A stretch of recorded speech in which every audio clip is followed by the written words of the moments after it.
Welcome to Entrepreneur State of Mind. I'm your host, Dr. Dale Caldwell, and we have someone who is just an extraordinary human being and a good friend, and Ben Morton. Ben, welcome to Entrepreneur State of Mind. Thank you, Dale. Definitely a pleasure to be here with you, my friend. And I promise the audience that Ben's an extraordinary and humble guy, but he's done so much, and so I want to begin with the background, just to really, and Ben, one of the reasons I do that is we have young people and others who watch our show and see these role models and say, hey, I'd love to be like them, and life isn't always a straight line. And so where'd you grow up, and how did you get into playing pro sports? Well, let me first parlay from what you just said. Life is often not a straight line. Yes. My line has been so crooked, you need a roadmap to kind of stay with me. But for me, as you may recall, I'm from Detroit, Michigan, born and raised. Played high school basketball there, high school all-state, all-Catholic, did very well, recruited by over hundreds of Division I schools, so I was blessed. Wow. At 6'8", a basketball physique, able to run and jump and play basketball. So that was my ability, being one of 9 children. Growing up in the rough parts of Detroit, that was my way out, if you would. Yeah. So I received several basketball scholarships. Ultimately, even at my high school, they gave me a scholarship to play at a Catholic high school instead of the neighborhood public school, because they wanted me to have some good education behind me with visibility for going on to college. So I ultimately went to the University of Central Florida, where I received a full athletic basketball scholarship. That's down in Orlando. UCF, I made honorable mention All-American. Nice. All conference, did very well there. Had some injuries, so I was like one of the second leading scorers, actually behind Vernon Maxwell at University of Florida. He went on to play professionally with the Houston Rockets. Right. But injuries sort of set me back, and so I didn't get drafted. So what my agent said, we'll do is let's go overseas. So I went overseas. I played in the European League over in Germany. We were all over the Europe, Germany, Hungary, Yugoslavia. And so, but the body didn't want to cooperate, unfortunately. So at a young 22 years old, give or take 22, 23, I had to then pretty much hang up the sneakers. And you can imagine that young, you kind of figuring out, what do you do from now? Right. You have this dream and goal of playing in the NBA. That was, coming back home as a free agent. That didn't go well. So you're trying to get through the depression and the challenges of what do I do with my life? Right. And so for me, I had good coaches. I had, my parents. I had people like you that were mentoring me, like people like me when I'm trying to kind of play it forward. Yep. And so they encouraged me to because I had graduated with my degree in political science, to pursue other areas. Well, I was a fan of the law, but I never was under the understanding that they knew you were smart. They knew you were smart, and they knew, and I love talking to extraordinary people because they gloss over things. So you were McDonald's All-American. So explain. Yes. I love how they just skip over these things. So McDonald's All-American is that's for the best high school players in the country. Talk to me about that before we move on to your post-basketball career. Yes, in fact, what we were able to do, reaching the All-State, McDonald's All-Americans, all those nominations, what we were able to do is we broke up into different states. So the Michigan All-Stars, which I was a part of, the McDonald's guys, we used to play the Indiana All-Stars, Illinois, Ohio.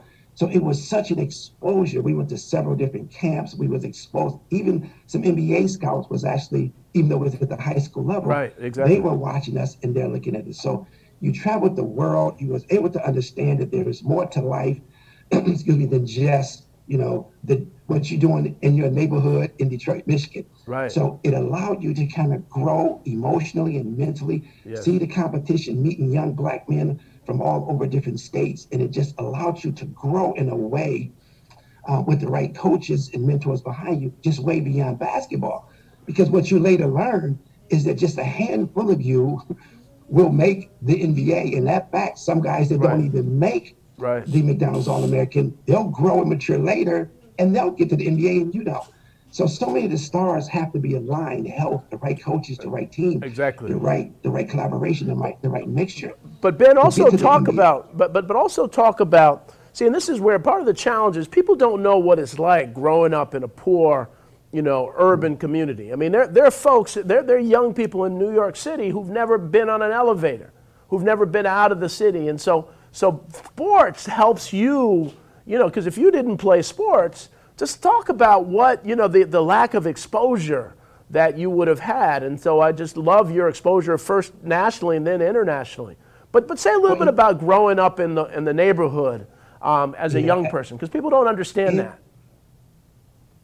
It's Adele, I can barely find the words. And being a lawyer, we live by words. Right. I can barely find the words in the English language that can explain the impact and the effect that playing sports, having that exposure, how it changed my life. Yes. Basketball will always be my roots. But from those roots, I met extraordinary people. I met great guys, coaches, just getting out of the neighborhood. And of course, the neighborhood, you gotta get through the drugs, you gotta get through the gangbangers, you gotta get through those urban challenges that we as Black men have, as I'm sure you're very well of, because you've written on that and spoke on that. Yeah. So just the trauma of growing up and going through those things, seeing a lot of your dear friends die at a young age. Right. Coming out of Detroit, the statistics for me was a Black man would probably die at the hands of another Black man before the age of 25. Wow. We had a 4% chance of leaving the area, just going on to trade school, let alone college or law school. I've been to several funerals, of a lot of my friends, and I don't want to get emotional, but I've been to funerals. Right. A lot of my friends never made it, even past 18, 19, 20, and the ones that did, a lot of them are in state prison. So I've seen it all. I just say, but for the grace of God, there go I. There you go. Exactly. So, I was blessed and humble, which is why I remain so humble, because it was just such a slim chance and an opportunity. And then to parlay that to something national, again, playing out in California, playing with the guys in Florida, in New York, all-stars everywhere, and just the exposure. And then to be able to get on an airplane and a private jet and to be flown to all these universities that's offering you scholarships, and then to parlay that into playing overseas and being in different places in Germany, learning German, eating German food, going to Hungary, Yugoslavia. You just begin to understand that life, even through sports, is so much bigger than you. Yep. And you begin to understand some of your duties and obligations to others beyond sports. But Ben, let me. I can take the whole hour on that alone. Well, yeah, I know, but the reason I wanted to lay that context is that your humility and your wanting to give back, your passion for giving back. Not everybody wanted to do that. Not everybody who makes it out of, I grew up in Harlem and Roxbury, those communities, and not everybody who makes it wants to give back. And so I just say all that to say my hat's off to you for your commitment. So, all right, so let's take it back to you went through basketball, you had injuries, but sometimes the negative becomes a positive, that you were able to, people said, hey man, this guy's really smart. You should do something else. So tell me the path to law school after pro basketball. Wow, that's when I say the road gets really, really jagged. Yeah. Because I was blessed to, what I like to say, turn alleged obstacles into opportunities. In basketball, career ending at such a young age was definitely an obstacle. Now, you're playing basketball, you're on the road, you're struggling to do homework while you're on the plane, and you're playing games, and you're back late for class. So you're walking around with, C's and B's. Right. You're doing okay. I was able to get the degree, but I didn't have what you consider law school grades, law school GPAs. In the 3.7s, 3.6s, 3.5s. I was never in the threes. Right. Let's just put it that way. I stayed in the mid twos. Right. Which just doesn't qualify you for law school. Then you have to take the LSAT.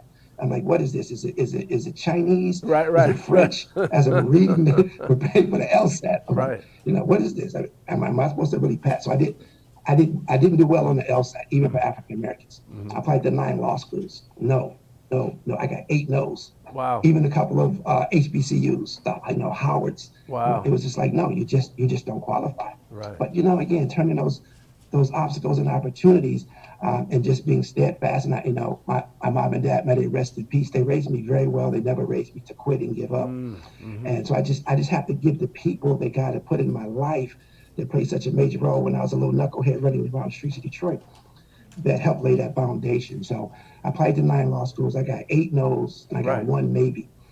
So they required that I come up to the law school. They said, you just don't write well enough. I'm like, well, I got a degree in political science. I got a Right. bachelor's. What do you mean I can't write? Right. So you just don't write well. I said, well, if you come up here to Toro Law Center out in Long Island, New York, and you start in July, August, and you take these summer courses, if you pass these summer courses, contingent upon that, we'll let you in. So they didn't have to tell me twice. I packed up I got back from Europe, got over that depression, packed up, drove up from Orlando, Florida to Long Island, New York. Never been to New York, more exposure.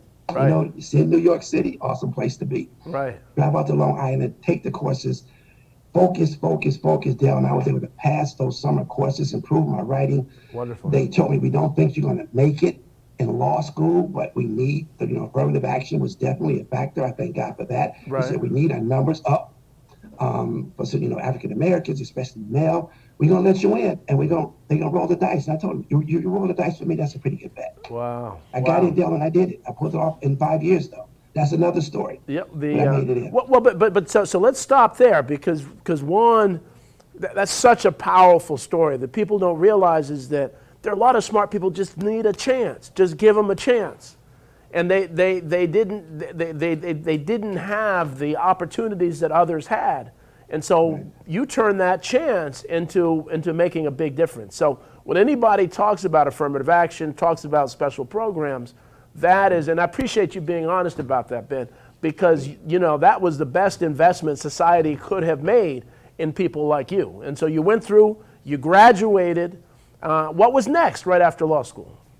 Well, before I graduated, let me just leave this footnote. I had to go part-time at night, work as a paralegal with several firms out in New York City while the school was in Long Island. So it was Monday through Thursday, like 6:30 to 9:30, 10:30 for 5 years. It took me 5 years to get a 3-year law degree. And of course, I struggled with that.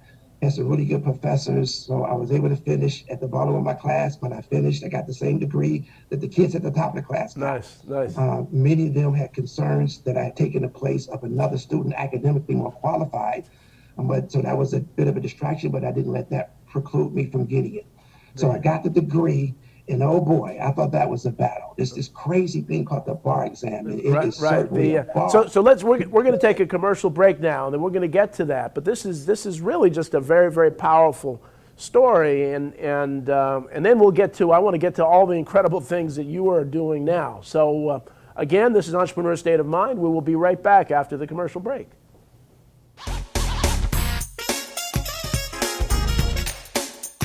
Shelter dogs aren't broken.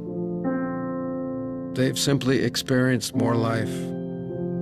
If they were human, we would call them wise. They would be the ones with tales to tell and stories to write, the ones dealt a bad hand who responded with courage. Do not pity a shelter dog. Adopt one.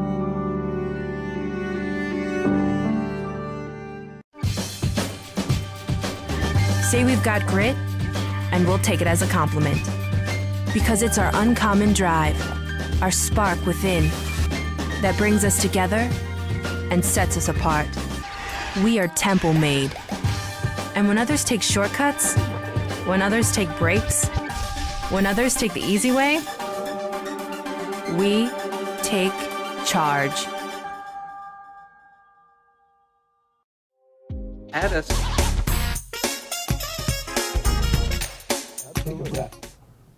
Welcome back to Entrepreneur State of Mind. We have Ben Morton, a good friend of mine, who just explained his incredible story of getting through law school, admitting that he struggled through law school. So you're out of law school. Talk to me about what that path, what did you have to do from there, and then what are you doing now? Well, I was never a great test taker, as many of us probably are not. So I ran into this bar, this crazy thing called the bar exam, where everybody has to take it. There's no set asides for African Americans that grew up and dealt with some urban trauma.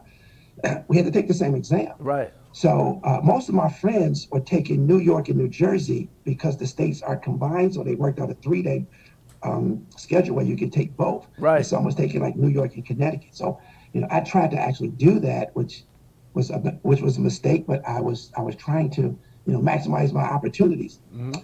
So I'm practicing, I'm studying for the bar exam. I don't have the resources to take the bar exam prep courses, so I'm just taking books off the shelves, taking practice exams. So, and in the course of doing that, I had applied for the U.S. Air Force because I had my degree. Right. So, and my law degree. So the Air Force said, boom, you don't really qualify, but that's another footnote that we can talk about. But the Air Force gave me an opportunity because I met with them in Washington, D.C., and I persuaded this colonel to give me a chance. We spent a great deal talking about Michael Jordan at that time. Right, He right. left, I came out of retirement. But I was able to parlay that conversation into getting to the Air Force. But the Air Force, you were required to pass the bar exam. So I'm getting to your question.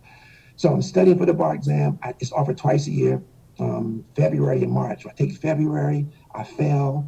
I take July, I fail. Wow. I'm getting discouraged. I'm like, wow, I'm gonna have a law degree and never pass this thing. Then I take it again in February, so that's a year and a half. Right. I fail again, and the Air Force says, listen, Morton, we can't hold your slot anymore. It's been 2 years. So you can imagine the fear and the depression and absolutely. the anxiety building up because I'm about to lose this great opportunity. So I had to shut down everything right there in Newark.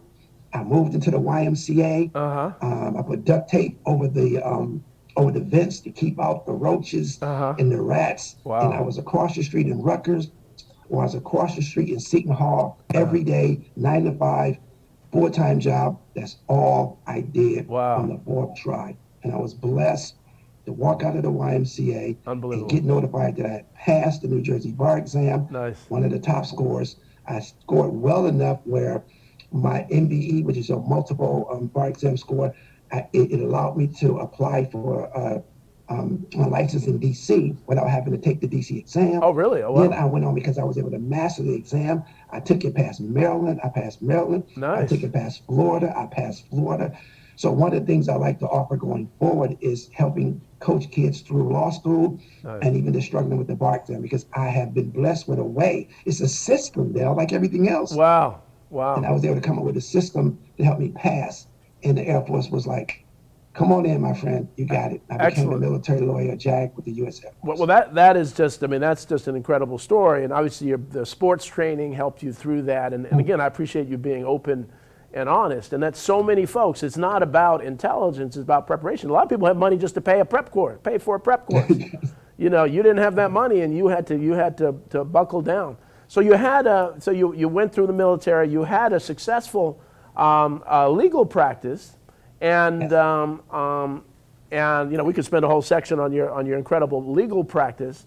But then you decided to do something else. So tell me, I want to make sure we talk about some of the incredible things you're working on now. Talk to me about pivoting and what you're doing now.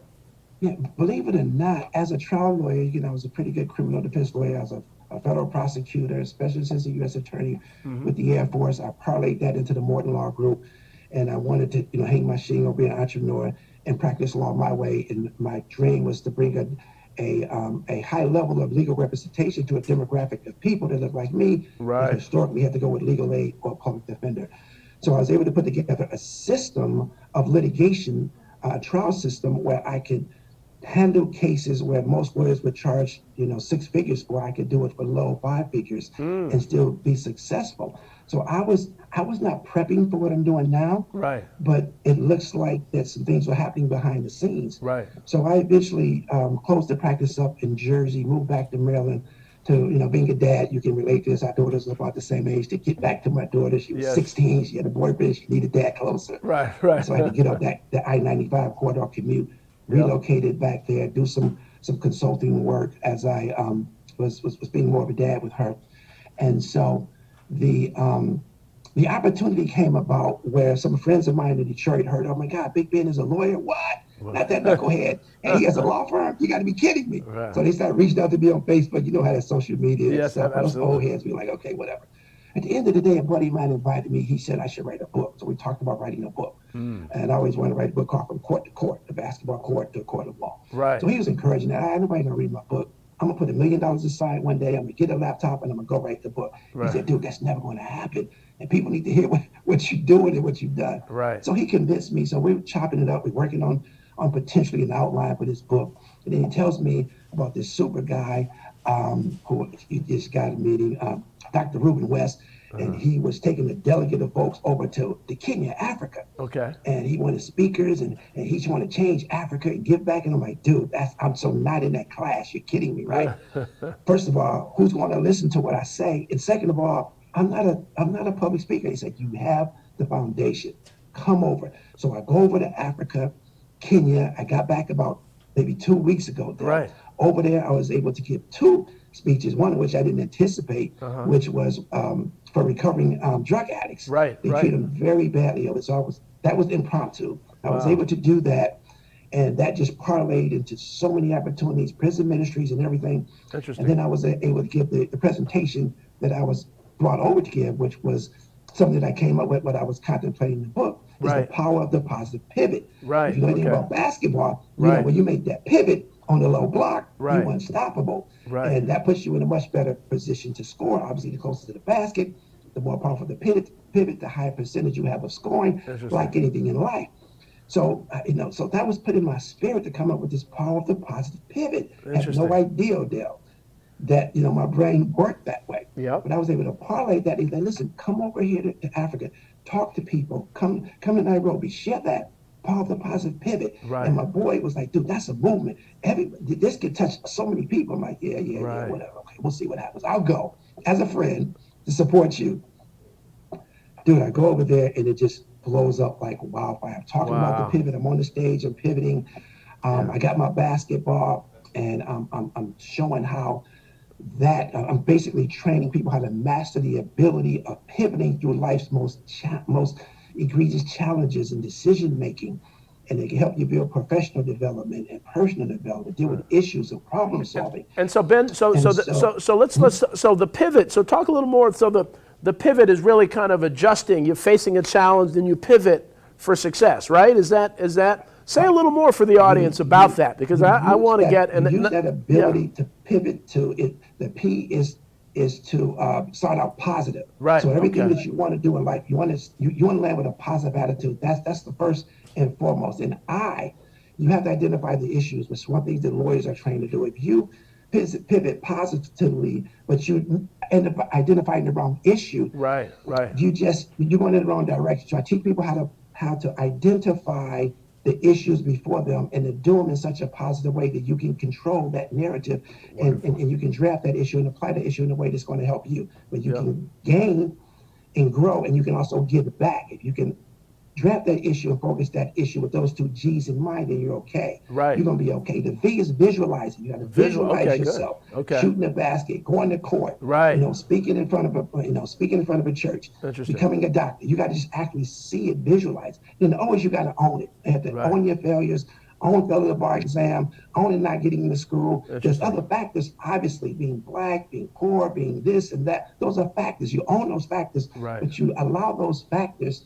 You build on those factors and make those obstacles, as we said earlier, as opportunities. You don't use those factors to hold you back, and blaming others or those factors, you never get there. So and I think this is maybe one of the most challenging elements, is you got to own your life and take charge of it. Right. You write the script, you tell the story, you're the director, you're the actor, you're the lead. So once you own it, it becomes very personal. And then then the T is finally triumphant. You have to enjoy, as you said, take the small victories, and the victory is not outcome determinative. It is in the journey. And so I was able to put these PIVOT together, speak on this, and now I've got several opportunities to come back to Kenya to speak. It's expanding. So I'm putting together some projects over there, some things I call the empowering experience, the international empowering experience that I'm putting together. I'm bringing speakers, I'm bringing delegates. They asked me to come over there to coach regularly. I'm working with Kenyatta University. I'm working with some of the government officials. It has taken, and I remember, I was over there once, about 2 weeks ago.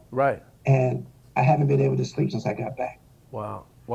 The opportunities are unlimited, which is why I'm recruiting you. But it's just, it's who you are. You're living, this interview is pivot. You're talking about every one of those elements here. You're owning, that's the thing, is that so often we don't want to own. That really sticks out.